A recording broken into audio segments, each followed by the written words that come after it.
pacientes que estão bem e em isolamento. Apesar do cenário de infecções simultâneas, o secretário de Saúde de Taubaté garante que não há aumento de internações na cidade. Vamos ver.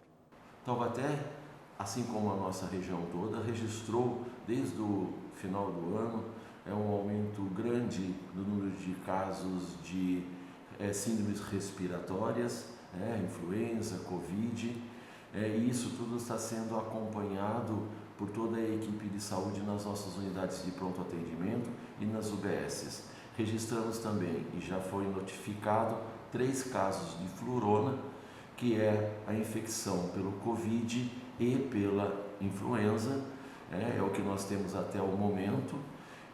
As medidas de prevenção são as mesmas adotadas e que nós já falamos e estamos falando há bastante tempo em relação ao Covid: uso de máscara, lavagem das mãos, uso de álcool gel, evitar aglomerações, ficar em locais arejados. Isso é fundamental para a prevenção e o controle do vírus na cidade e na região.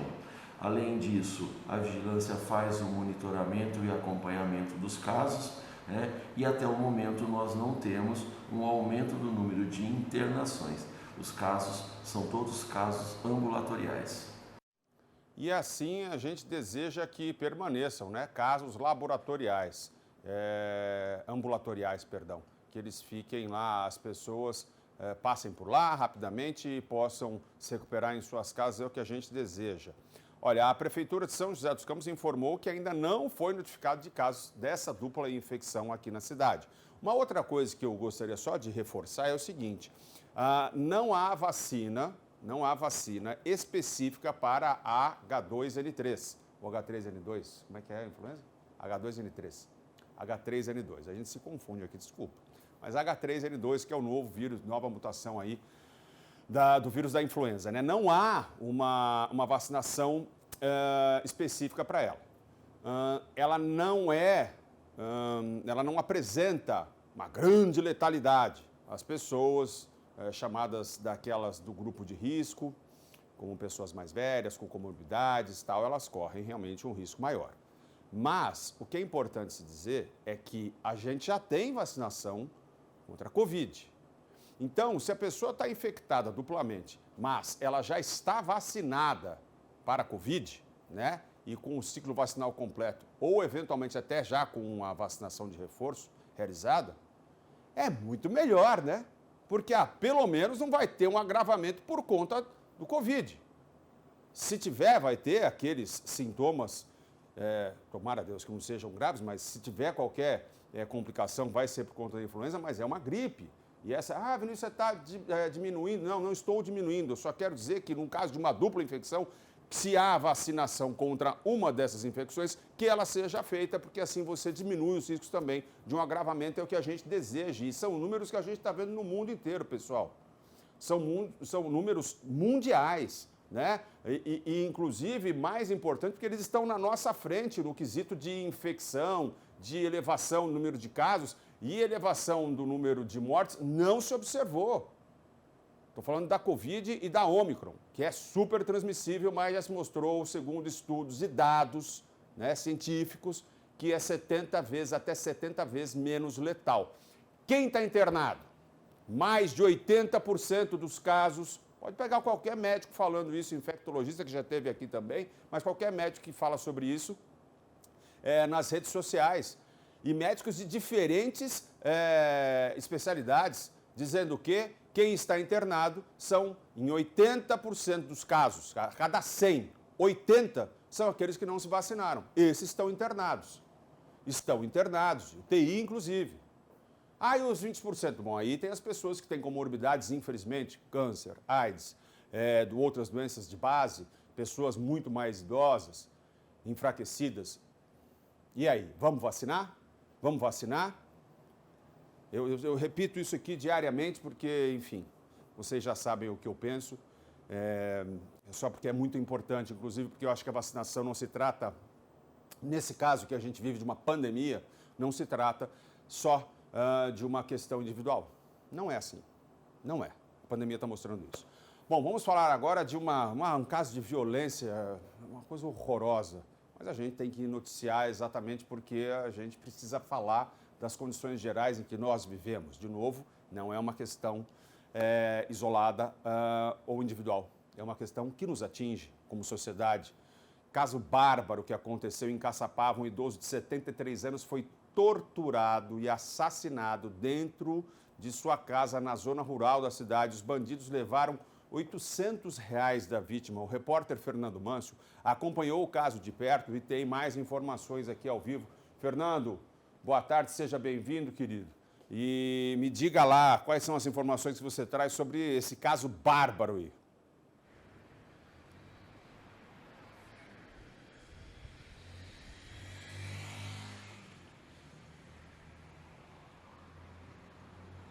Crueldade, né, Vina? Muito boa tarde para todos que estão com a gente. Vina, o Ariovaldo da Gama Santos, 73 anos, advogado, fazendeiro em Caçapava. Ele estava na casa de uma das fazendas ali durante a noite e madrugada, quando o local foi invadido por esses dois criminosos. Hoje nós estivemos de manhã lá em Caçapava, acompanhamos um pouco ali o velório do corpo do Ariovaldo, amigos, parentes, toda a família envolvida, as pessoas se conheceram ele ao longo dos anos, todos ainda muito revoltados, emocionados com o que aconteceu, preferiram não falar com a gente, não quiseram gravar com a imprensa. Depois eu fui até a delegacia, conversei também com o delegado e fomos até o local do crime. Vina, daqui a pouquinho eu volto com muito mais detalhes desse crime bárbaro em Caçapava que assustou toda a cidade, que revoltou toda a cidade, a morte desse idoso de 73 anos. A gente conversou ali com alguns vizinhos, inclusive com o pessoal que morava perto da fazenda, muito querido por todas as pessoas, que todos estão ali revoltados com tudo isso. Vina, daqui a pouquinho eu volto.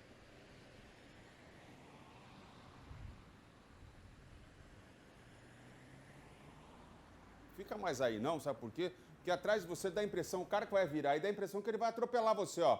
Esse cara que vai passar aqui atrás, ó, parece que ele vai atropelar você. Ó, você não tá vendo, mas aqui a gente tem certeza que o carro vai te atropelar, porque tem uma coisa atrás de você aí, que acho que é um retorninho, alguma coisa.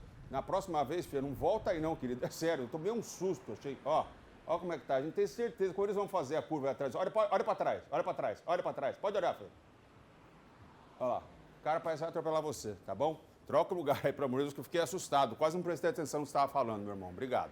Olha aí, estudantes da rede estadual com frequência inferior a 75% do total de horas letivas terão mais uma oportunidade de avançar à série seguinte. Esse é um projeto de recuperação intensiva. Para falar sobre esse projeto, a gente vai chamar a nossa intrépida repórter, a Gabriela Leite, daqui a pouquinho. Daqui a pouquinho a gente vai falar sobre isso. A gente sabe que durante a pandemia, né, essa chamada aula online, ela gerou exatamente muitos problemas, porque as crianças em geral não estavam querendo aderir, não. É complicado, ficaram assustadas, né? Outros alunos também mais velhos, não só as crianças, também tiveram problema. E a gente sabe que o que a gente deseja para todos, informação, é exatamente conhecimentos que satisfaçam as necessidades e também aquela programação que foi estipulada ali pela educação, que é tão importante, né, pessoal? Então, daqui a pouquinho a Gabriela vai falar sobre isso. Agora, para onde nós vamos aqui? Ah, já foi? Gabriela já está lá? Então, tá bom. Gabriela Leite, vamos lá, por favor. Abre aí para mim. Olá. O que é isso aqui? Ué, abriu e entrou o Dória? O que aconteceu aí, pessoal? Para eu explicar para o pessoal lá de casa. Ah, ok. Então cortaram o sinal errado aqui, Gabi. Aí você, antes de entrar, entrou um pessoal, acho que estava lá no Palácio dos Bandeirantes, falando alguma coisa lá, o governador. Gabi, você está aí exatamente para falar, então, desse projeto de uma recuperação.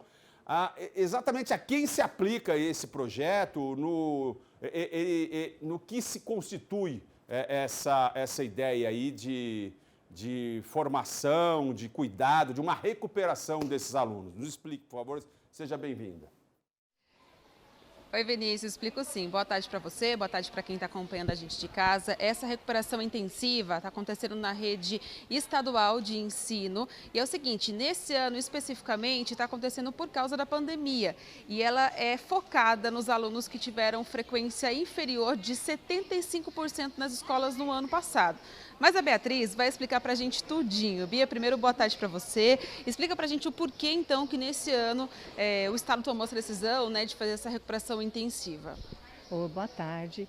O objetivo da recuperação intensiva é exatamente oportunizar para esse estudante que não teve a frequência, né, acima de 75, para que ele possa recuperar suas aprendizagens essenciais e agora, em 2022, dar continuidade à sua trajetória escolar.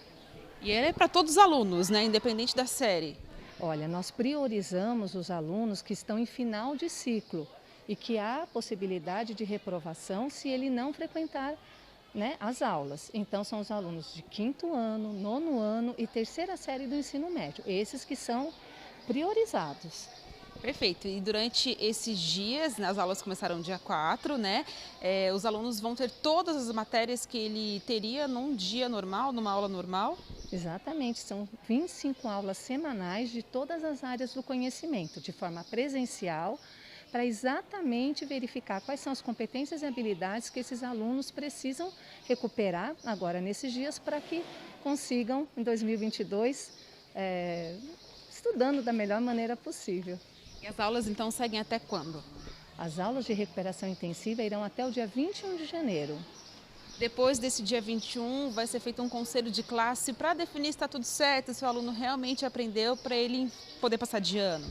Na verdade, o objetivo dessa recuperação intensiva é recuperar essas aprendizagens essenciais, verificar se ele frequentou todo esse período de 4 a 21 e ele tendo frequência, ele já é promovido para o ano de 2022.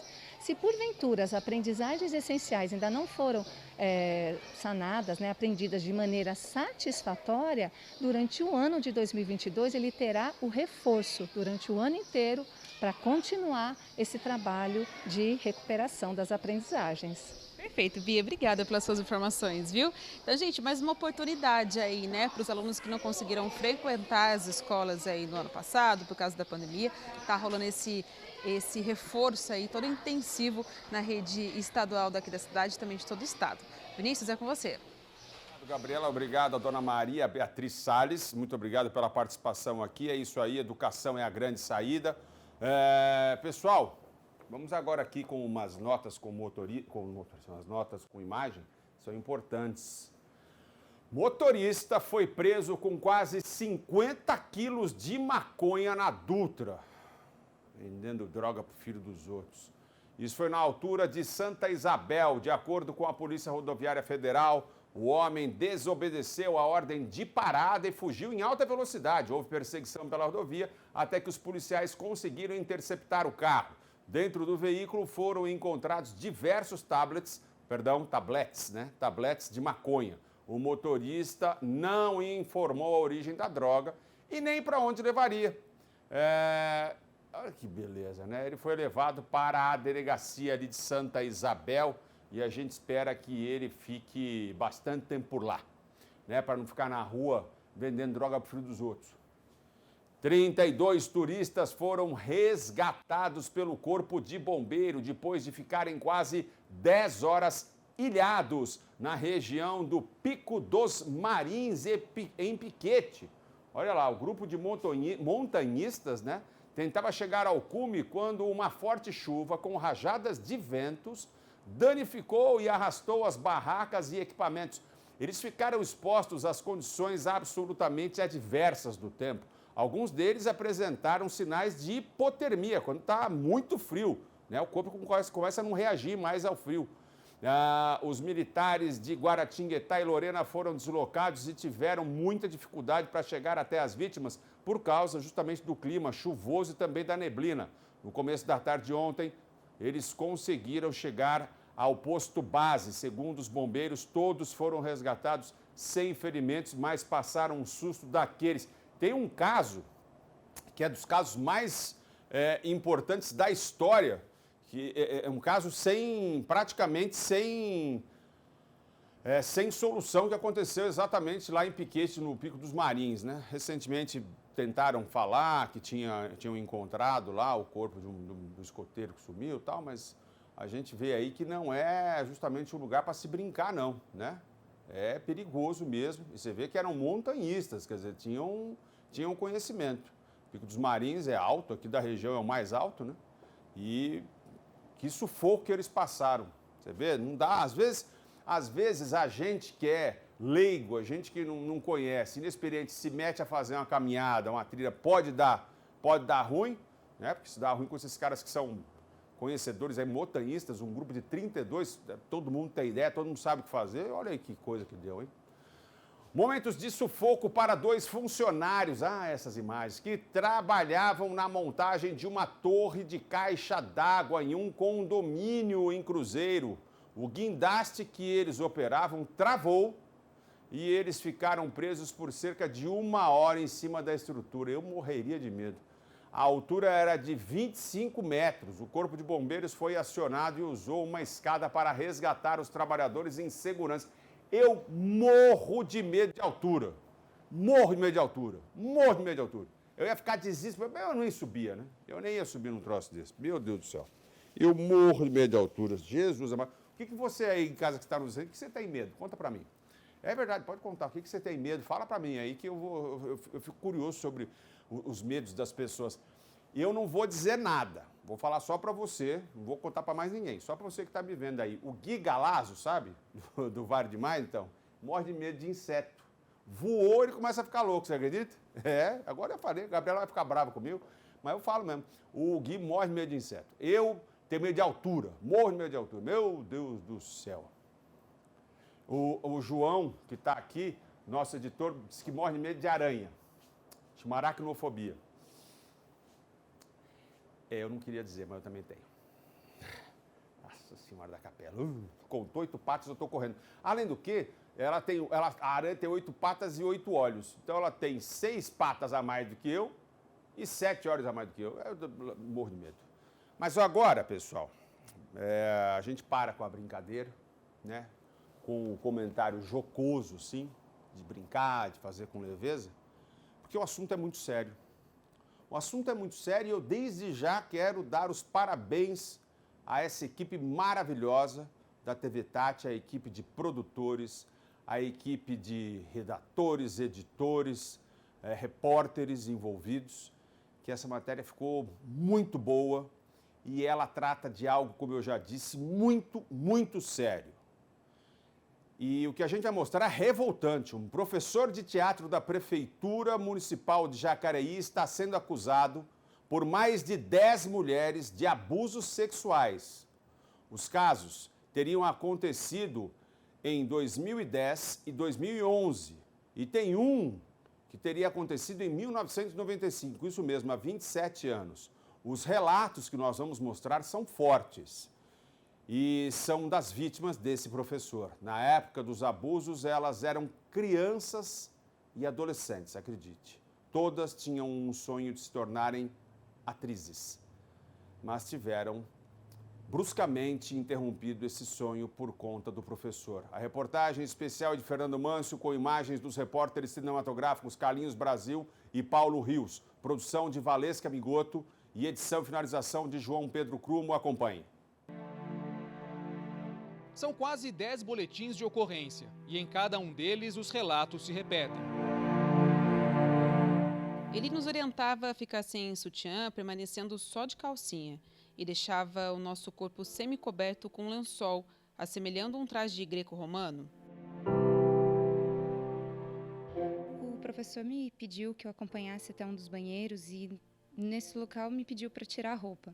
E enquanto eu estava nua, ele me pediu para que eu caminhasse na direção dele. E nua, deveria declamar um texto que ele escreveu. Enquanto fazia isso, ele também pediu que eu me masturbasse.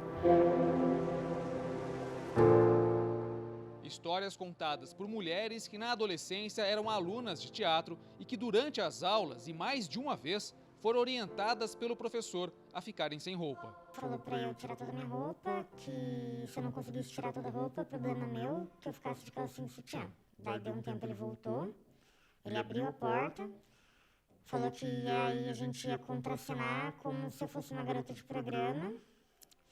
E começou a passar a mão no meu corpo, passou a mão na minha bunda, passou a mão no peito, tentou me beijar. O que ela acabou de contar teria acontecido durante um falso teste para que ela e outras 2 adolescentes pudessem entrar no grupo de teatro profissional. Essa frase dele de falar que ele não ia escolher a atriz, e aí eu fiquei me perguntando por que ele fez isso no banheiro sozinho e não levou nenhuma outra pessoa. Pelo fato de estar só eu e ele no banheiro, aí foi o que me chamou a atenção de que ele fez para se aproveitar. De acordo com as denúncias, grande parte desses abusos aconteceu em unidades do Educa Mais de Jacareí, onde os cursos de teatro eram realizados. São casos de 2010, 2011, mas também relatos mais antigos como o dessa mulher. Ela cursou teatro em 1995 e nunca se esqueceu da violência pela qual passou. Eu lembro que ele tirou meu sutiã, é que no momento em que ele foi tirar minha calcinha, ele tinha as unhas bem compridas, e ele arranhou com muita força a minha vagina. O homem que elas acusam de estupro, de acordo com os registros da prefeitura, foi o responsável direto pelo curso de teatro entre os anos de 2005 e 2011. Depois da denúncia, ele foi afastado e respondeu a um processo administrativo. A acusação? Ter abusado sexualmente de uma das alunas. Porém, o processo foi arquivado depois que o então corregedor do município tomou conhecimento da exoneração do funcionário.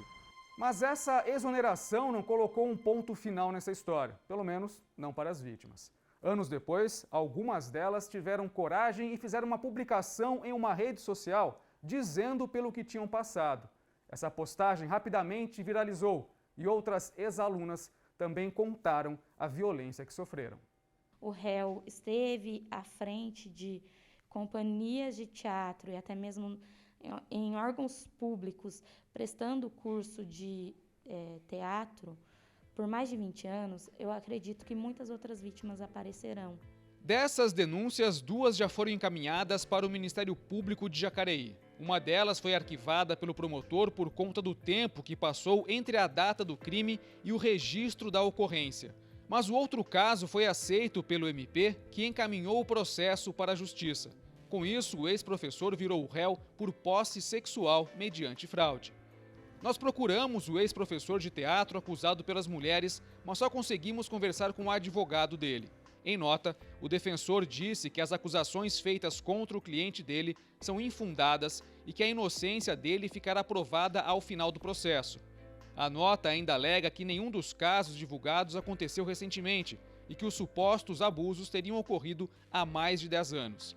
A defesa ainda diz que, quando a inocência do cliente ficar comprovada, vai solicitar ao Ministério Público que apure o crime de denunciação caluniosa. No entanto, segundo as vítimas, o homem que elas acusam ainda atua como professor de teatro e, sabendo disso, elas querem evitar que novas jovens passem pelo que elas passaram. Nós temos que falar porque eu sou mãe, eu sou tia, eu jamais deixaria que uma outra criança passasse por esse tipo de exposição. E eu sei que ele continua trabalhando com crianças, né? E isso é um perigo.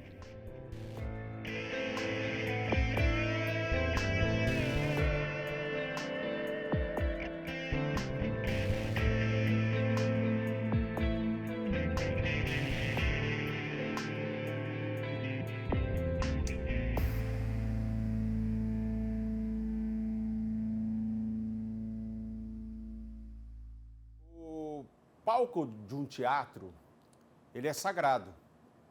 E a gente diz que as pessoas, ao subirem ali, precisam se libertar de algumas amarras, precisam muitas vezes deixar de ser quem são. Dizem que o teatro, a interpretação, é o mar em que louco se afoga. A interpretação é quando o ator nada em mar que louco se afoga. Eu estou dizendo tudo isso porque para a preparação de um ator, para que uma pessoa chegue a criar uma outra pessoa que seja verdadeira a partir de letras de forma, que são os textos, para essa construção, que é um ofício lindo, maravilhoso, realmente muitas coisas precisam ser mexidas. E, portanto, também tem que haver muita responsabilidade daqueles que estão ali mexendo no que há de mais precioso no ser humano, que é a sua saúde mental, a sua saúde emocional. E quando a gente vê que pessoas que nasceram com esse dom e outras que têm o desejo de se tornar atores, atrizes, passam ou ficam nas mãos de um covarde, de um criminoso, de um doente como esse, lógico que é muito revoltante. A gente agradece e parabeniza também as mulheres pela coragem de denunciarem, ainda que depois de tanto tempo, mas os traumas não passam, né? E a gente sente muito que tenha que haver coragem por parte das vítimas para uma denúncia, porque no Brasil, muitas vezes, as vítimas de estupro são descredibilizadas, elas são desacreditadas. Ah, não, mas provocou, fez alguma coisa. Não, isso é errado. Isso é errado. E aí não se trata de força ou de fraqueza, em contrário, não é isso. A gente está falando aqui de pessoas que querem aprender algo e que vem alguém com a responsabilidade de ensinar e abusa, invade ali um campo que não é para ser invadido e abusa, toma conta exatamente porque detém o poder do conhecimento ali, né? A credibilidade. E isso é uma covardia sem tamanho, uma covardia. É vergonhoso que a gente ainda veja esse tipo de coisa. E, mais uma vez, a gente torce para que medidas sejam tomadas e a justiça seja, ainda que tardia, seja feita. E como disse a outra mulher, que é uma das vítimas, ela é tia, ela é mãe, ela é mulher. E é de arrepiar pensar numa hipótese de ter esse cara ainda responsável por turmas de meninas, por turmas de meninos, ou outras pessoas tão covardes quanto ele, que eventualmente usem de sua profissão para ter privilégio sexual. Um absurdo, um absurdo. Em nota, a Prefeitura de Jacareí e a Fundação Cultural disseram que é inadmissível e repudiam qualquer tipo de assédio. A Fundação Cultural Jacareí disse que o professor não presta mais serviços à Prefeitura da cidade, mas confirma que ele foi funcionário da Fundação em 4 períodos e cargos diferentes. A Fundação Cultural continua à disposição dos órgãos competentes para o prosseguimento das diligências cabíveis e a gente torce demais para que, sim, ele pague por esse crime, se tudo confirmado, claro, que ele pague por esse crime de abuso sexual, essa covardia. A gente vai voltar a falar agora da morte de um produtor rural em Caçapava. Segundo a polícia, o crime foi premeditado, já que os bandidos sabiam que o homem havia recebido cerca de R$5 mil em dinheiro. O Fernando Mâncio esteve lá, ele também já veio aqui no link para falar com a gente, né? Mas ele vai contar melhor essa história sobre esse caso trágico em Caçapava. Parentes e amigos foram até o velório municipal de Caçapava prestar as últimas homenagens ao advogado e fazendeiro Ariovaldo da Gama Santos, de 73 anos. Abalados com a morte violenta do idoso, eles preferiram não falar com a imprensa. Ariovaldo estava nesta casa em uma fazenda na área rural de Caçapava quando foi surpreendido por 2 criminosos. As imagens feitas pela Polícia Civil mostram o interior da casa. Depois de usarem uma escada para terem acesso ao telhado, os 2 bandidos retiraram algumas telhas e entraram por esse alçapão que dá acesso direto à cozinha. E surpreenderam a vítima dormindo. E, acreditando que tinha em torno de R$4 a R$5 mil, torturaram a vítima, porém a vítima tinha só R$800. E roubaram esses R$800 e estrangularam a vítima. Segundo a polícia, um dos criminosos é irmão da ex-mulher do caseiro da fazenda. O delegado acredita que ele sabia que a vítima tinha dinheiro em casa por conhecer a rotina do advogado e fazendeiro e saber também que ele arrendava outras propriedades da região e recebia esse aluguel em dinheiro. Essa não foi a primeira vez que os criminosos invadiram a propriedade. Por isso que a polícia acredita que o crime foi premeditado. Eles já tinham ido em noites anteriores, tentado furtar a casa, entraram pelo mesmo local, porém a vítima acordou com barulho, né? E na noite de ontem, na madrugada, na verdade, eles entraram, a vítima continuou dormindo E na hora que chegaram na sala, a vítima no sofá, eles renderam a vítima e fizeram essa barbaridade, né? Os 2 criminosos foram identificados e presos pela polícia. Eles confessaram o crime. E aí, Fernando, o que você nos traz de mais informações sobre o caso, por favor? Vina, na confissão desses 2 criminosos, um deles, o mais velho, disse que tinha saído do sistema penitenciário há pouco tempo, há pouco mais de um mês. Ele estava em condicional, né? Sistema condicional ali. Encontrou o outro criminoso, um amigo de longa data, e esse outro criminoso, que é o irmão dessa ex-mulher do caseiro, teria comentado com ele que tinha que buscar um negócio lá na fazenda. E aí eles disseram como que foi toda a dinâmica do momento que chegaram até o local. Ao delegado, nesse depoimento, um afirmou que não tinha participado, o outro que falou que entrou, aí o outro jogou para o outro criminoso com um jogo de empurra-empurra entre os dois, mas o fato é que eles confessaram, acharam que tinha dinheiro lá, entraram pelo telhado, tiraram a telha, imagina, né?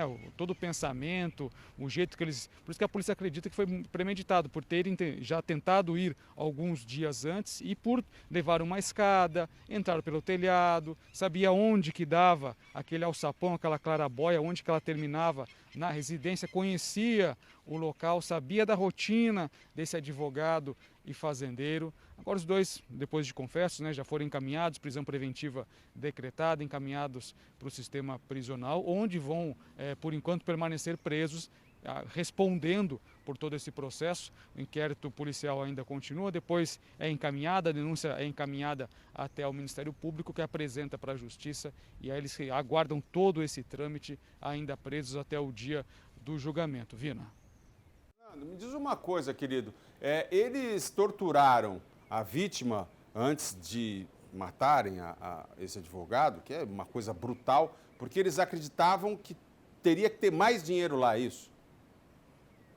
A informação, de acordo com a polícia, é que eles achavam que tinha ali de 3 a 5 mil reais lá na residência e começaram a agredir esse idoso, o seu Ariovaldo, porque eles queriam saber onde que estava todo esse dinheiro. Eles acharam 800 reais, eles queriam o restante, achando que tinha muito mais. O seu Ariovaldo, falando que não tinha, eles começaram a bater nele, até que, de acordo com o laudo pericial ali, eles acabaram enforcando o seu Ariovaldo com uma corda, depois que ele não, na cabeça deles, que ele não quis entregar o restante do dinheiro. Que absurdo, que coisa bárbara. Obrigado, Fernando, pelas informações. A gente sente muito, a gente sente demais, a gente entende completamente os familiares, os amigos que não quiseram falar, não quiseram dar nenhuma declaração. A gente aqui estende os nossos sentimentos de pesar a todos os amigos e aos familiares do senhor Ariovaldo. A gente deseja que Deus os conforte e, de novo, a gente compreende que as pessoas não queiram falar nesse momento. Não é importante que seja feita uma declaração num momento de tanta dor. Assim eu entendo, a gente tem que respeitar isso. Importante é que a gente noticie, porque a gente precisa, a partir de um caso como esse, refletir e falar da nossa justiça. Um desses criminosos estava incondicional, ele já tinha condições de estar incondicional? Tem um livro agora não vou me lembrar o nome do autor, mas que ele fala que o sistema prisional no Brasil é quase uma porta giratória, porque o mesmo número de pessoas que são presas são liberadas no Brasil, né? É uma porta giratória. E aí essa criminalidade, essa bandidagem que a gente assiste nas ruas, premeditar a amiga de uma música aqui, e de novo a gente tem que esconder as coisas, né? Quem vive preso somos nós, que somos honestos, enquanto esses bandidos estão à solta com a sensação, que é quase correspondente a 100% da realidade, de impunidade. Avisa a mulher, que é a ex-mulher mulher do ex-caseiro, que sabe, que falou, que viu, e matam, acabam com a vida de uma pessoa. Que coisa horrorosa, meu Deus do céu.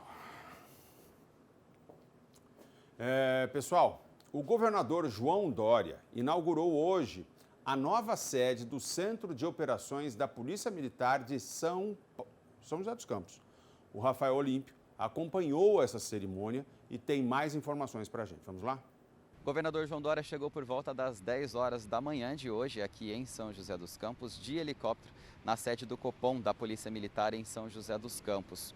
O governador participou da cerimônia de inauguração da nova sede, que estava prevista para ser concluída em dezembro de 2020. O governador João Dória, inclusive, justificou o atraso da entrega pela demora da chegada dos equipamentos de tecnologias que foram instalados aqui na nova sede do Batalhão da Polícia Militar em São José dos Campos, que também atende as outras 39 cidades aqui da região, da Serra da Mantiqueira, Litoral Norte e também do Vale do Paraíba.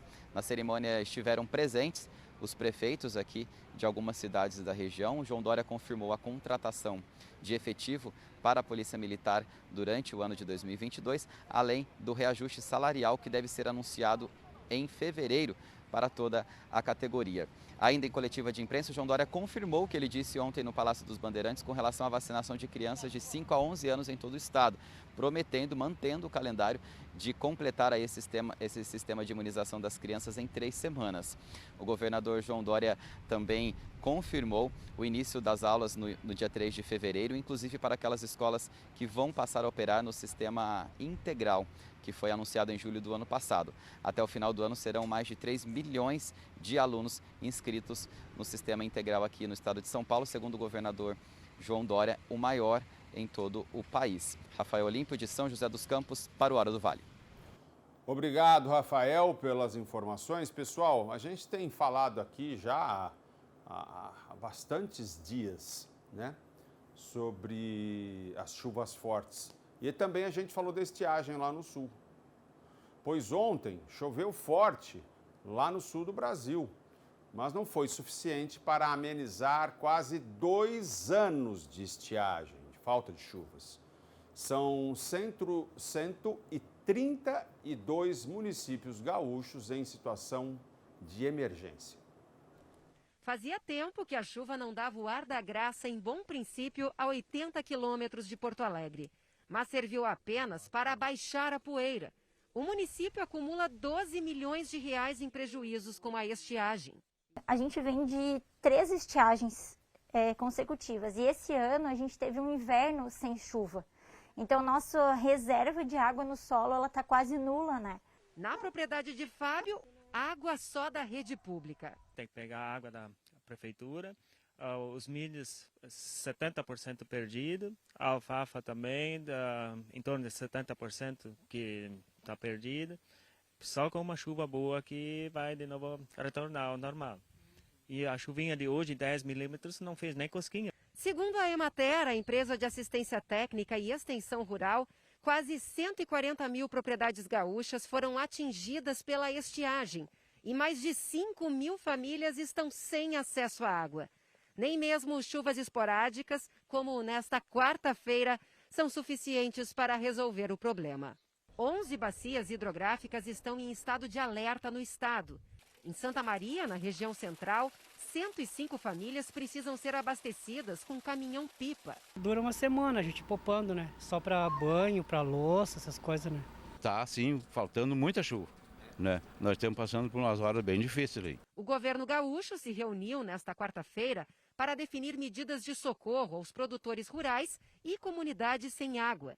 Esta estiagem pode ficar entre as 5 mais longas da história. A gente vê que as instabilidades não são vigorosas, né? Tem um lado bom, não temos tempestades, mas nós precisávamos de maior precipitação.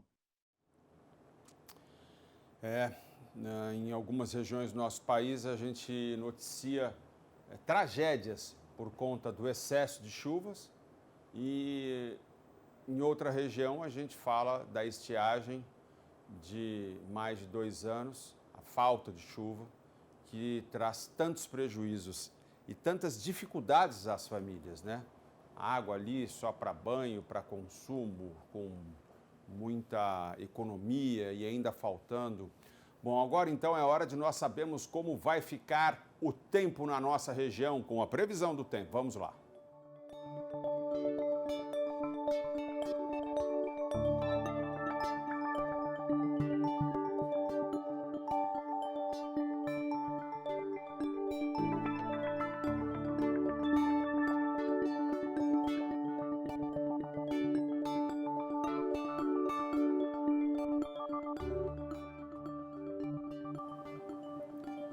Pela primeira vez a gente viu aí algumas imagens só de nuvens chorosas e não do solzinho ali entre elas, né? Sinal de que a gente vai ter mesmo chuva. E olha só, furto em estrutura de adutora afeta abastecimento na região norte de São José dos Campos. Para reparar e substituir as peças levadas pelos criminosos, foi necessário interromper o fornecimento de água. Equipes da Sabesp continuam trabalhando no local, que é de difícil acesso, para restabelecer o sistema o mais breve possível.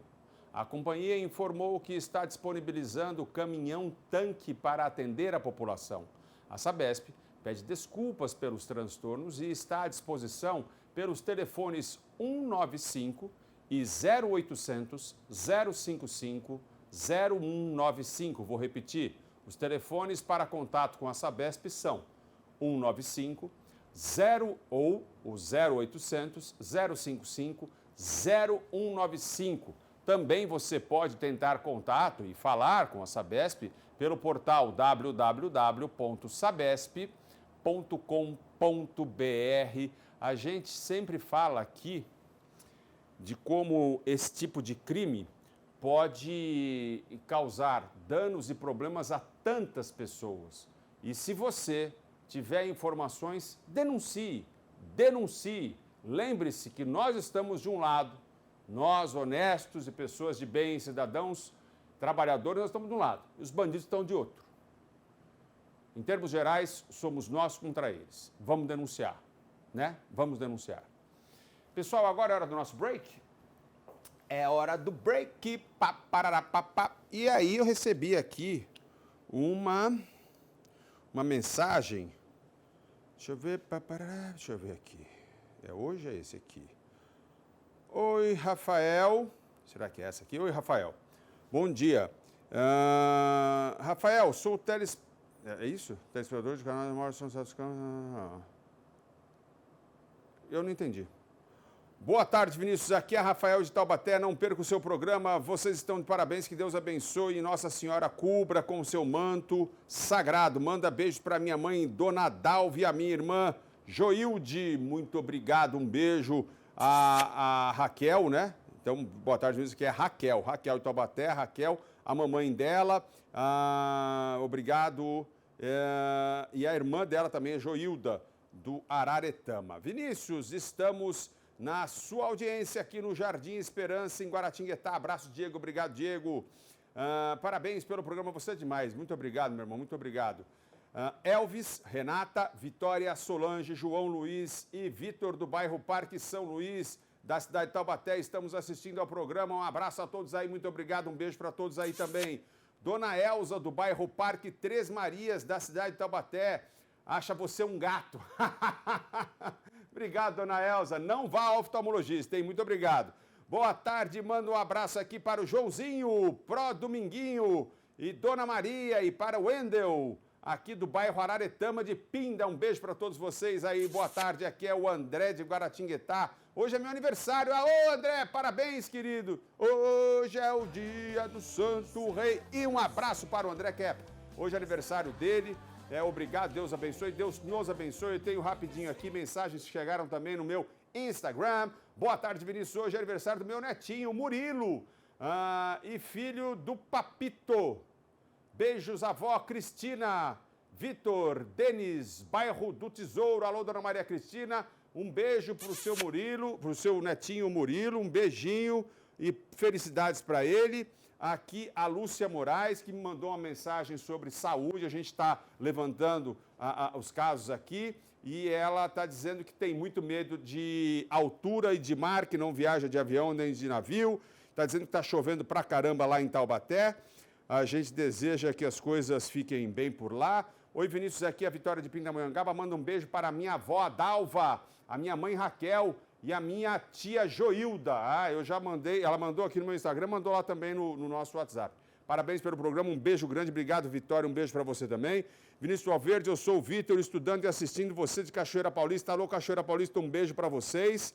Deixa eu ver se temos mais alguma coisa. Não, por enquanto, Por enquanto, são esses os recadinhos, muito queridos, amados, e a gente agradece demais. Hoje é dia da gratidão e eu agradeço demais, demais, por ter você aí desse lado, acompanhando aqui a Hora do Vale na TV Tati. Já já eu tô de volta, fica por aí, muito obrigado.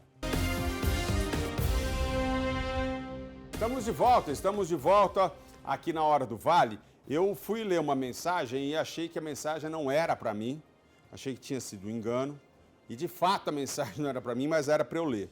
Que o Rafael Olímpio, nosso repórter, recebeu essa mensagem aqui de um telespectador dizendo que ele mora aqui em São José dos Campos, na Zona Norte, no Alto da Ponte, e ele gostaria de pedir uma ajuda para cobrar a Sabesp, pois estão sem água, desde as 7 horas da manhã, na quarta-feira, dia 5 de janeiro, até quinta-feira.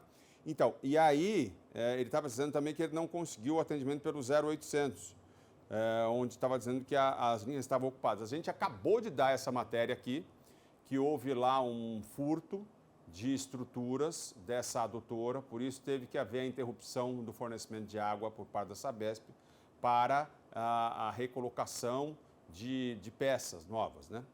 Ou a colocação de peças novas. E aí, então, por isso houve interrupção no fornecimento de água. A Sabesp se desculpou, claro, mas também nesse caso, vamos ser sinceros, né? A Sabesp também é vítima, porque ela foi furtada. De toda forma, a gente já passou aqui os endereços, né? Você pode tentar falar pelo portal. É lógico que toda a inconveniência, todo o transtorno pela falta d'água é uma coisa horrorosa, mas a gente deu aqui para vocês também e para outras pessoas a saída para entrar em contato. De toda forma, a gente imagina que agora já esteja tudo normalizado aí no abastecimento. Eu vou pedir à nossa produção que depois confirme isso, se já foi normalizado o abastecimento na Zona Norte de São José, tá bom? A gente sempre fala aqui de vacinação, não é verdade? Eu estou sempre falando de vacinação com vocês, não é?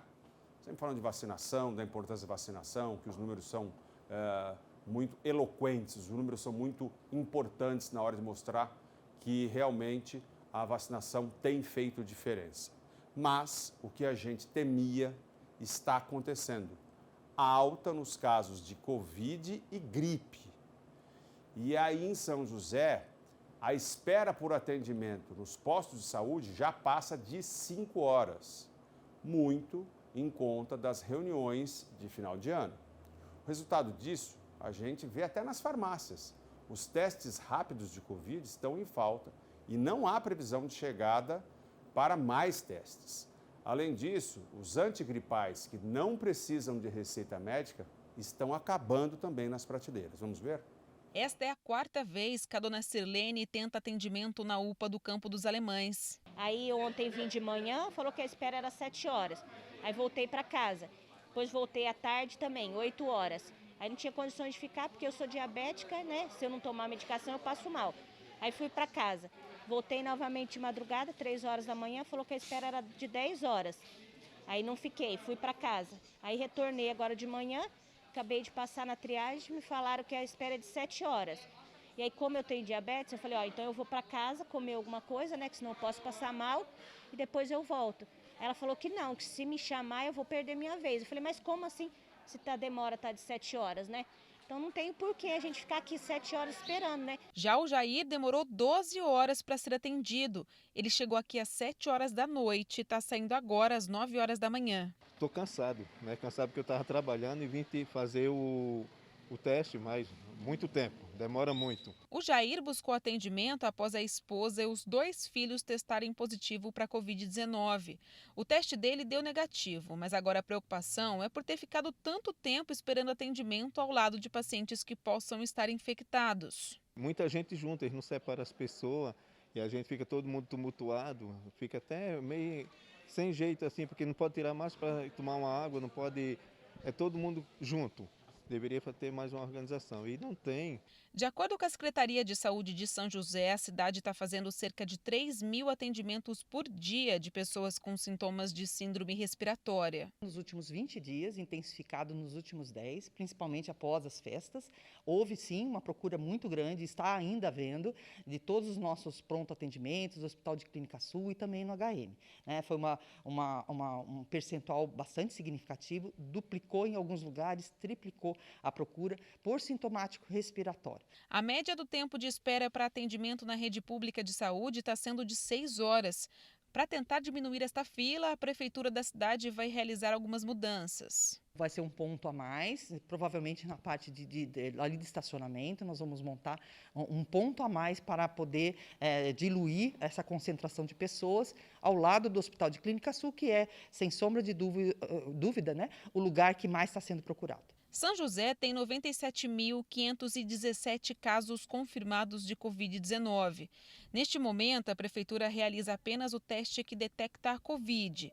Por isso que não é possível confirmar casos de flurona, que é quando uma pessoa está infectada simultaneamente pelo vírus da Covid e da gripe. Não significa que a doença aconteça de uma forma ao mesmo tempo, simultaneamente. Ainda os estudos mostram que normalmente há uma guerra biológica e normalmente uma doença sobressai a outra.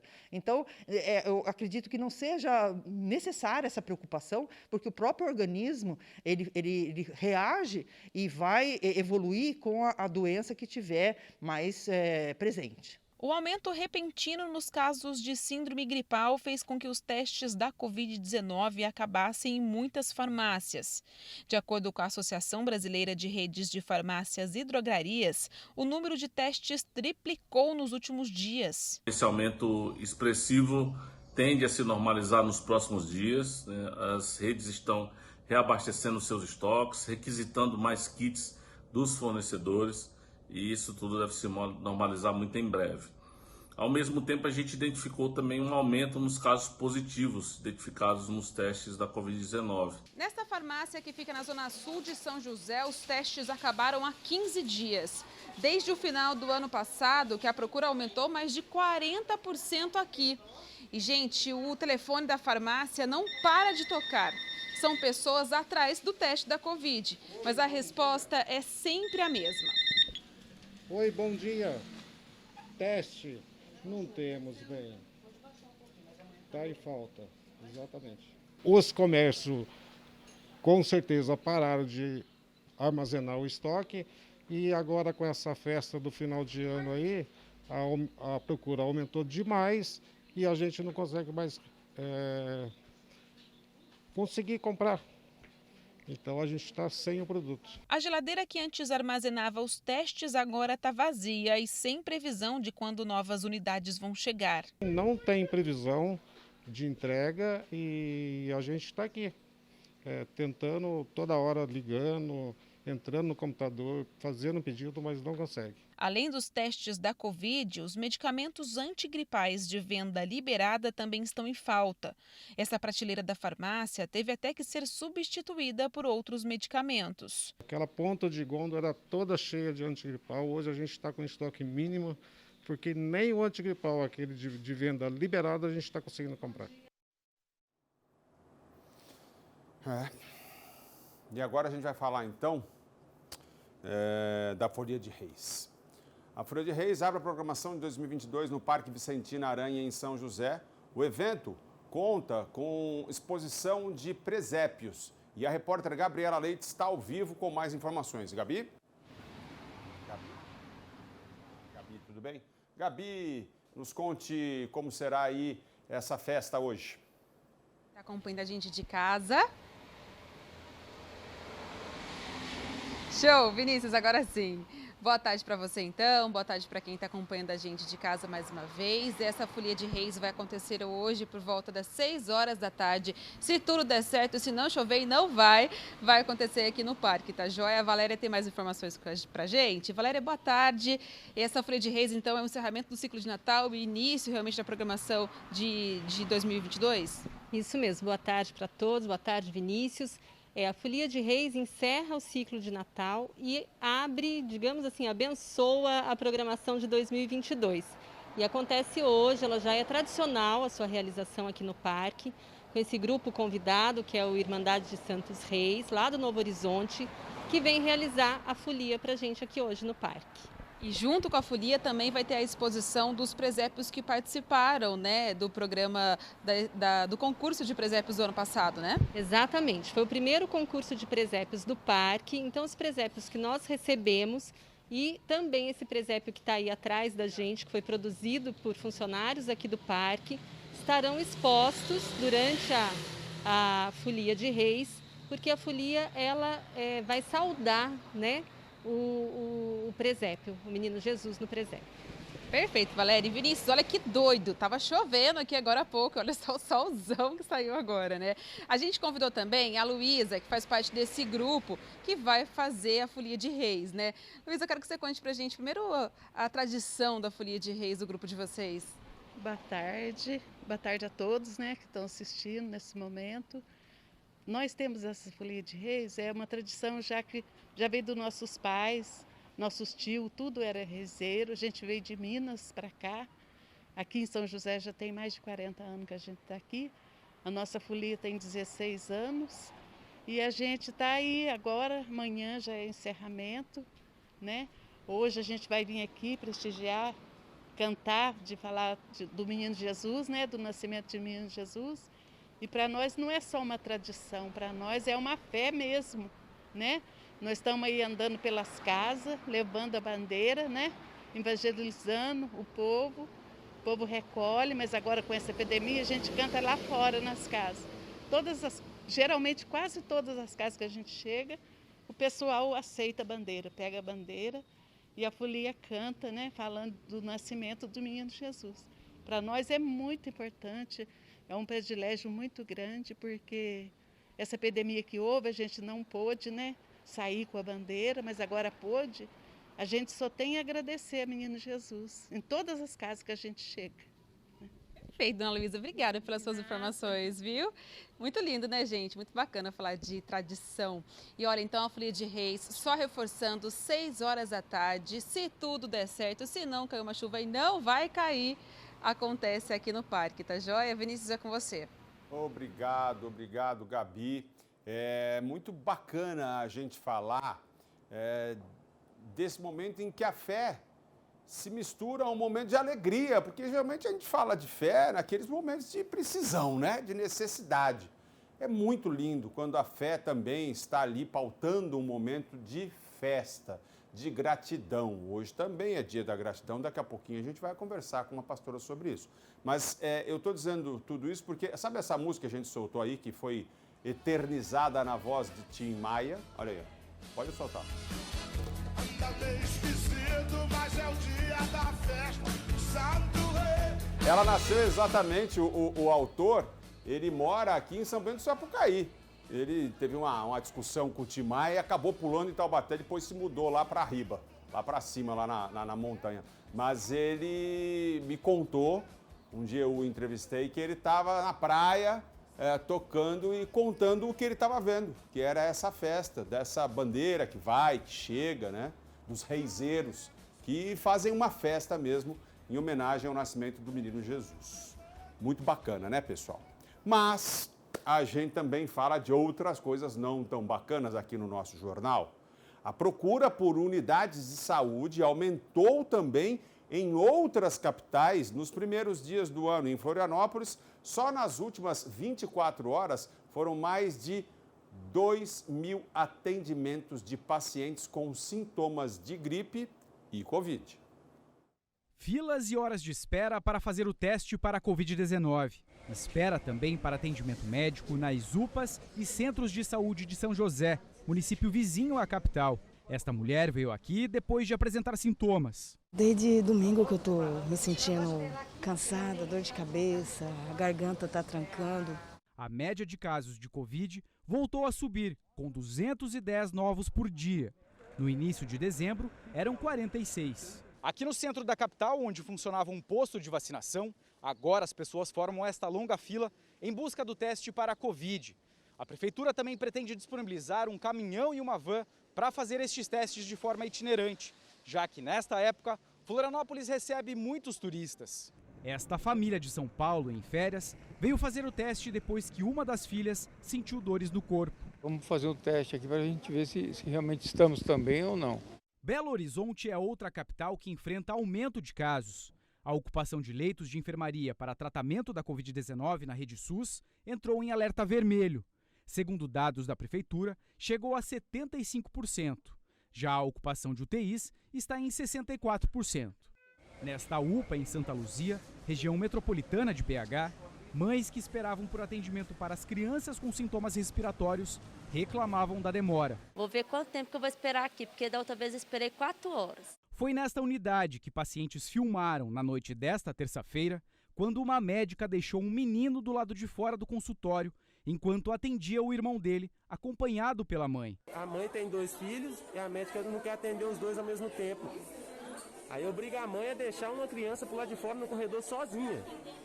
Isso é a médica da UPA São Benedito, lá fechou a porta na cara do menino. Em nota, a prefeitura disse que a médica foi dispensada da função e que repudia a atitude da profissional.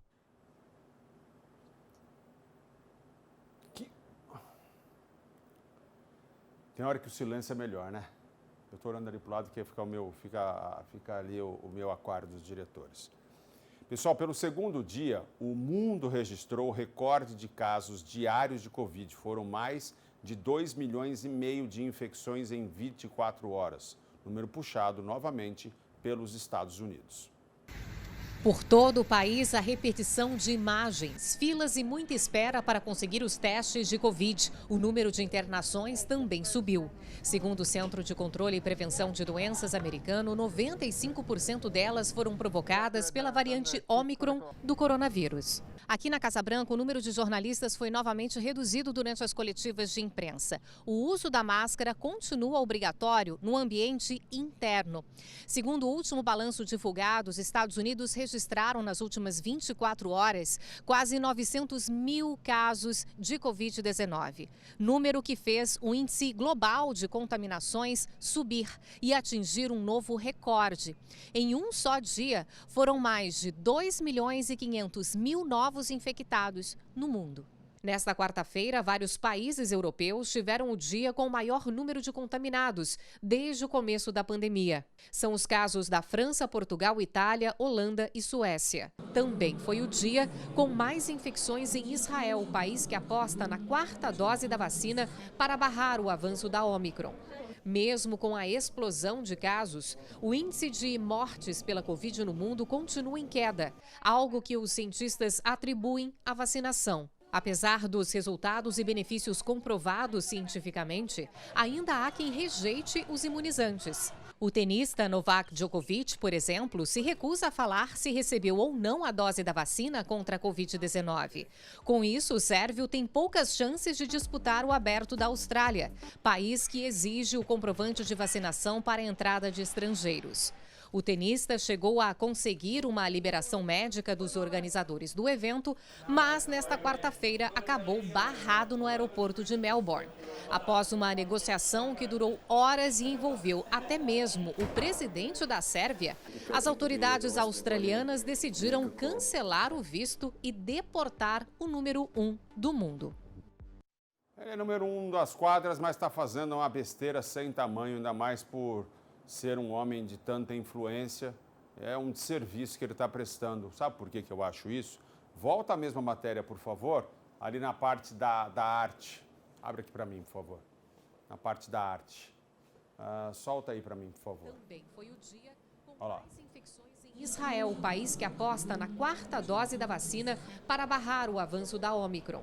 Mesmo com a explosão de casos, o índice de mortes pela Covid no mundo continua em queda, algo que os cientistas atribuem à vacinação. Parou. Segura aí. A gente está falando de uma explosão no número de casos. Explosão é uma coisa que subiu, gigante, subiu muito. Mais de 2 milhões de casos no mundo por dia. Coisa que não se vê desde o começo desse pandemônio, dessa pandemia lazarenta, desgraçada, né? Mas esse número explodiu.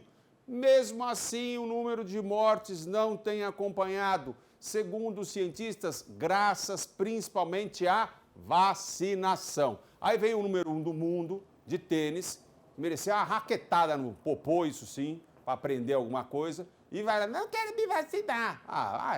Vai arrumar o que fazer, rapaz. Se lascar. Coisa, pelo amor de Deus, hein? Eu vi morrer um amigo meu negacionista há pouco tempo. Não tomou vacina. Eu vi. Ninguém me contou. Eu vi. Os médicos estão falando, estão nas UTIs, estão internadas, as pessoas que não se vacinaram. As outras pessoas que estão internadas, muito menos, são daquelas pessoas que têm doença de base, tarará. Já falei isso tantas vezes. Pessoal, a França autorizou que médicos infectados pelo coronavírus continuem trabalhando. Sabe por quê? Porque está faltando mão de obra nos hospitais também, acredite. Nesta quarta-feira, pela primeira vez desde o início da pandemia, o país registrou mais de 300 mil casos de Covid. Eles estão precisando de médico, está faltando leito, uma loucura. E isso muito em função dos não vacinados. Veja a matéria. Um país rico, cheio de opções de vacinas, mas a campanha na França ficou estagnada por causa daqueles que se recusam a ser imunizados. Mais de 20% dos franceses. O governo comprou a briga com essa minoria. Em entrevista ao jornal Le Parisien, o presidente Emmanuel Macron disse que o objetivo agora é incomodar e tornar difícil a vida de quem não se vacinou. O debate só esquentou. Les propos du président de la République. As palavras do presidente ainda estão abaixo do tom de insatisfação da grande maioria dos franceses. Muitos não querem que os hospitais tratem quem não foi vacinado, mas não podemos fazer isso, justificou o porta-voz da presidência. Nos hospitais do país, a maioria daqueles em cuidados intensivos é de não vacinados. Para dar conta do aumento de pacientes, a França autorizou que médicos vacinados, com poucos ou nenhum sintoma de Covid, continuem trabalhando mesmo infectados. O que esquentou esse debate é um projeto de lei que está sendo discutido no parlamento francês e que seria uma das medidas mais duras contra aqueles que se recusam a serem imunizados sem uma justificativa médica. Se aprovado, a partir do dia 15, essas pessoas não poderiam mais frequentar bares, restaurantes, estádios e até pontos turísticos. A votação já deveria ter acontecido, mas os partidos de extrema-direita e extrema-esquerda, que consideram a lei discriminatória, se uniram para impedir que ela fosse votada. Hoje, os franceses têm a opção de apresentar um teste negativo ou um certificado de recuperação recente da Covid para frequentar esses locais. A França tornou-se o epicentro da pandemia na Europa. Desde segunda-feira, o número de casos confirmados diariamente é superior a 200 mil. Lionel Messi poderia ter sido um a mais. Ele se contaminou na Argentina durante a folga de fim de ano. Ficou isolado em Rosário, a sua terra natal. Nesta quarta, com um teste negativo, o jogador do Paris Saint-Germain retornou à capital francesa. Bom, se por um lado a gente está vendo aí a falta de leitos, a falta de profissionais da saúde, exatamente, tadinhos, eu fico realmente sensibilizado porque, olha, o trabalho dos profissionais da saúde, os médicos, enfermeiros, fisioterapeutas, olha, eu rendo aqui todas as minhas homenagens, porque estou encarando de frente isso numa luta, numa guerra, que já vai completar 2 anos. Está difícil para a gente que tem que usar máscara, está difícil para a gente que tem ali algumas liberdades tolhidas. Imagina para eles que estão lá brigando com o bicho de frente. Bom, mas enquanto faltam leitos em outros lugares, graças a Deus, ainda há o quê? Bom senso. Aumentou o número de capitais que cancelaram o carnaval por causa do avanço da variante Ômicron. No Rio de Janeiro, apenas os blocos de rua estão proibidos de sair. Os desfiles das escolas de samba ainda estão mantidos, mas haverá restrições. Vamos ver? Sem o carnaval de rua, mas com a folia garantida na passarela do samba, deverá ser difícil conter o bloco dos aglomerados. Somente nas 12 escolas do grupo especial são 40 mil pessoas. Nas arquibancadas da Sapucaí, cabem outros 140 mil espectadores nos 2 dias de carnaval. O que dá um total de 180 mil pessoas presentes aqui no Sambódromo, apenas nos desfiles do Grupo Especial. A Prefeitura do Rio estuda pedir o teste de Covid feito até 48 horas antes do evento, mas já definiu que será obrigatório apresentar o comprovante de vacinação. Nós vivemos já essa experiência nos primeiros eventos testes que nós fizemos com o Flamengo no Maracanã. Nós monitoramos e acompanhamos essas pessoas depois. E se você tem as pessoas vacinadas e negativas quando fazem o teste, é uma situação muito confortável. O carnaval será comemorado entre os dias 25 de fevereiro e 1º de março. Assim como na Sapucaí, os ensaios das escolas de samba podem acontecer com lotação máxima. Já os blocos de rua estão proibidos. A gente sabe que no caso dos blocos de rua é impossível fazer qualquer tipo de protocolo e qualquer tipo de controle. Além do Rio, outras 9 capitais cancelaram a folia deste ano. Belo Horizonte, Curitiba, Campo Grande, Salvador, Maceió, São Luís, Florianópolis, Cuiabá e Recife. Também não haverá carnaval em Olinda. Em São Paulo, o governador João Dória se posicionou contra a realização do evento. A recomendação é evitar que isso aconteça, porém, a decisão cabe em súmula àqueles que dirigem e comandam as prefeituras municipais em São Paulo. Deixa eu dar um testemunho aqui, pessoal, claro. Eu, durante 8 anos, fui repórter lá na Marquês de Sapucaí. Essa história de que lá dá para controlar, de que lá são cerca de 180 mil pessoas, contando com aqueles que vão desfilar e tudo mais, é mentira. É subnotificado. Eu explico por quê.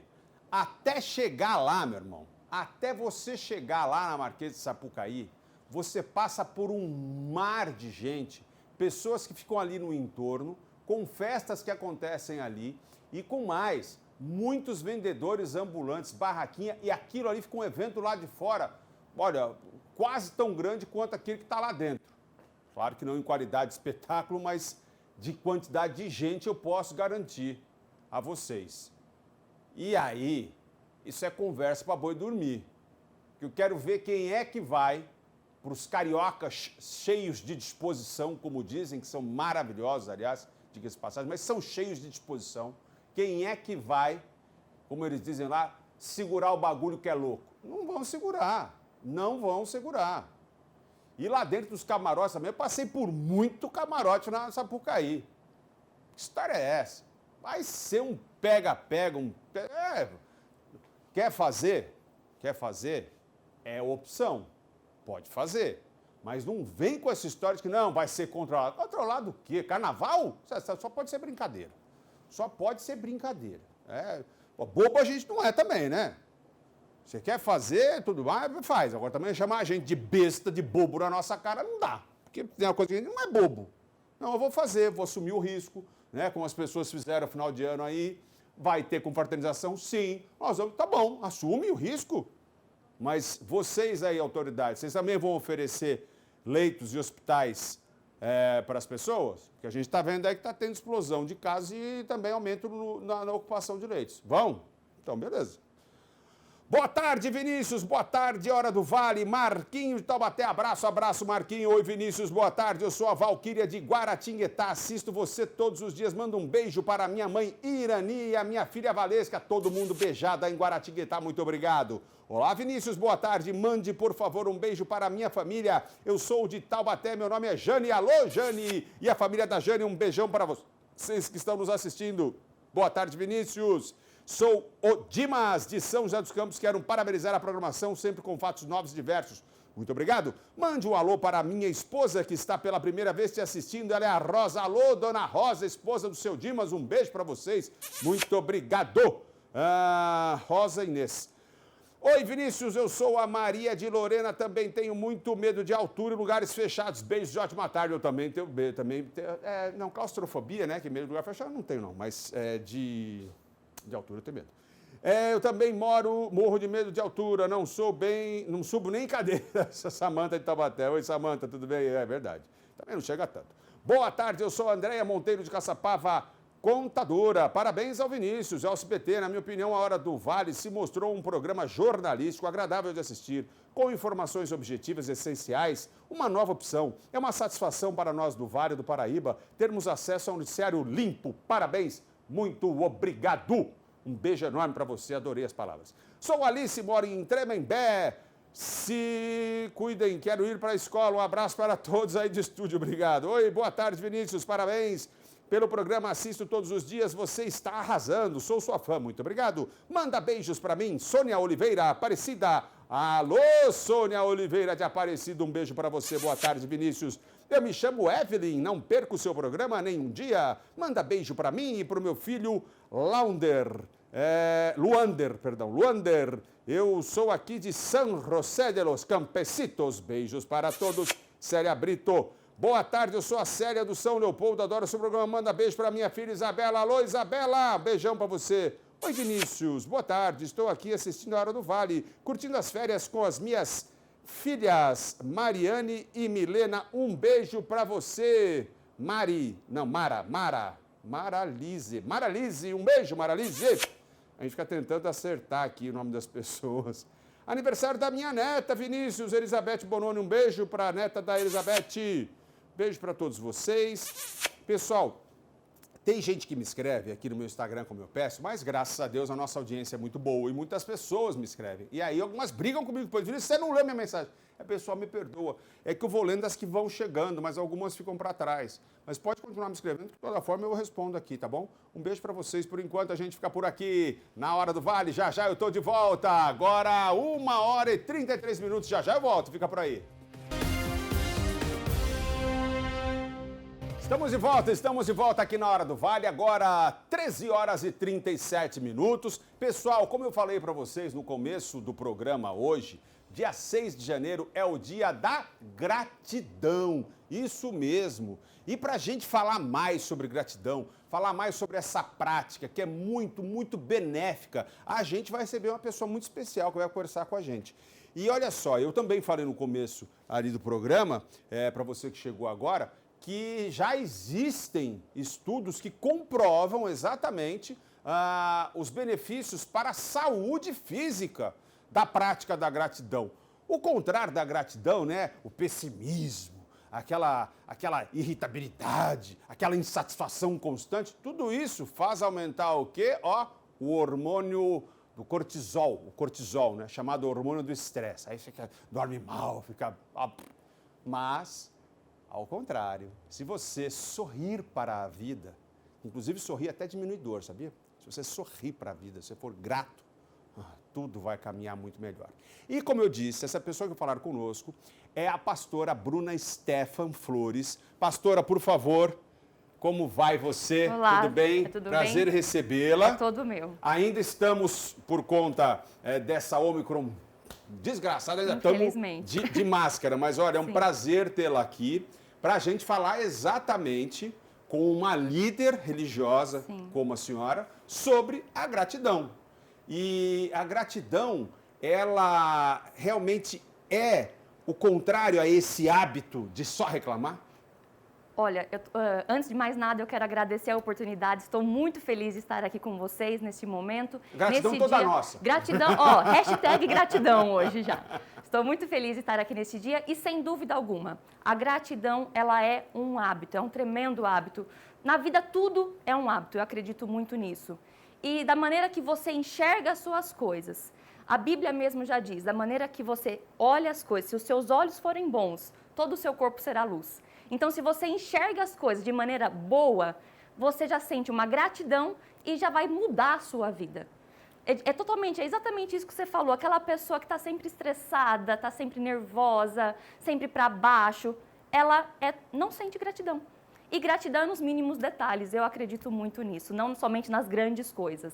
Bruna, e aí é aquela história de você olhar o copo cheio, a metade, o copo meio cheio, não o copo meio vazio, não é? Porque nem tudo nos agrada. Sim, exatamente. Só que eu acredito o seguinte, Vinícius, tudo que você foca, cresce. Então, se você foca só nas coisas ruins, você vai estar sempre de forma negativa, só olhando as coisas ruins. Mas se você foca, não deu certo, não está legal, mas olha quanta coisa boa também está acontecendo junto. Porque vamos combinar, realmente a vida é difícil? Tem coisas difíceis. Nós estamos vivendo tempos difíceis. Mas vamos combinar também que tem muita coisa boa acontecendo ao mesmo tempo. Deus tem cuidado, a gente, enquanto há vida, há esperança e propósito. Então você tem que ser grato a isso. Essas coisas, as ruins, vão passar. Jesus já tinha dito que no mundo teríamos aflições, mas tem de bom ânimo, eu venci o mundo. Então a gente tem que focar na parte boa. No que é ruim, a gente vai ter esperança que vai ficar melhor um dia. E um bom pensamento, é um pensamento também que eu já vi proferido por muitos evangélicos, Sim. Que se não é bênção, é lição. Serve também dessa maneira. maneira. Serve também, porque tudo na vida a gente tira uma lição. Às vezes uma ótima lição e às vezes uma lição não tão boa assim. E é verdade, só que aí a gente tem que ser grato nessa parte. Não deu certo, não foi o que você queria, mas pelo menos eu aprendi. Vou recomeçar fazendo diferente. O recomeçar muitas vezes é mais difícil. Começar uma coisa é mais fácil do que recomeçar. Mas quando você recomeça com uma lição, você consegue dar certo, você vai... Até porque as pessoas falam, eu estou recomeçando do zero. Geralmente quem recomeça não está no zero, não, porque já vem com experiência. É verdade. Não é verdade? Então não está recomeçando do zero, não. E a fé, a senhora acredita, como pastora, que a fé, ela também ajude nessa prática da gratidão? Sem dúvida alguma. A partir do momento que você acredita que existe um Deus, você já sente uma gratidão por tudo que Ele já fez e por tudo que Ele está fazendo. Mesmo você não vendo, você acredita que Ele está fazendo. É como um filho e os pais. O pai e a mãe saem de manhã, eles vão ganhar a vida, o filho fica em casa. Eles não estão vendo o que os pais estão fazendo. Talvez os pais estão sendo humilhados, passando por dificuldade, mas no final do dia chega a provisão, o sustento em casa e o filho é grato pelo aquilo que o pai trouxe. Então, a gente não vê, muitas vezes, o que Deus está fazendo, mas a gente sabe que Ele está fazendo e já sente uma gratidão por conta disso. Uma outra coisa que eu vou me aproveitar exatamente do seu conhecimento bíblico, pastora, se a senhora me permitir, é que lá no livro de Jó está dizendo o quê?